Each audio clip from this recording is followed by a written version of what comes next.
It was meant to be an ordinary Friday evening.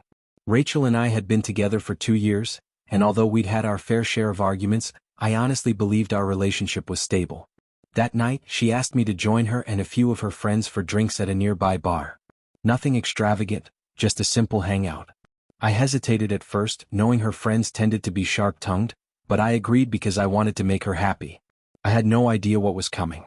The moment I walked through the door, I sensed something wasn't right. Her friends barely looked at me.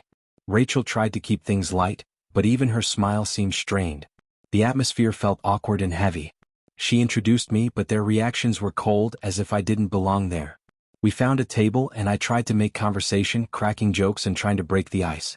But every comment I made was brushed aside, met with empty stares or half-hearted chuckles. I felt like they were all sharing some silent joke at my expense. Then Rachel delivered the blow.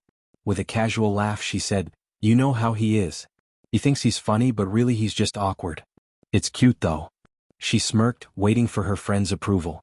They burst out laughing and she looked at me with a look that felt like a challenge. The shame hit me like a punch to the gut. She didn't just tease me, she belittled me, turned me into entertainment. I was supposed to be her partner, someone she respected. Yet she used me as a prop in front of her friends. I wanted to call her out then and there, but I held myself back. I wasn't sure what I'd say without making things worse. But inside something hardened. I wasn't going to let her treat me like that again. As the night dragged on, Rachel loosened up with the drinks, laughing louder, behaving as if nothing had happened. I stopped caring about the group entirely. Instead, I focused on my plan. When she became distracted talking to her friend Jess, I slipped outside for a moment. By the time I stepped back into the bar, my mindset had completely shifted. I didn't feel angry or emotional, I felt grounded, steady, and done. I walked up to their table and waited until she noticed me. When her eyes met mine, I leaned in slightly and spoke calmly. "I'm heading out," I said. She blinked, confused. What's wrong?"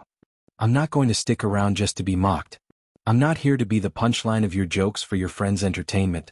Stay if you want, but I'm leaving." Her entire expression changed. She looked rattled, caught off guard. But I didn't wait for her to stumble out an excuse or apology. I didn't need one anymore.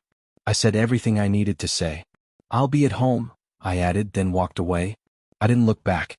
When I got home for the first time in months, I felt quiet inside. No anger, no resentment, just clarity.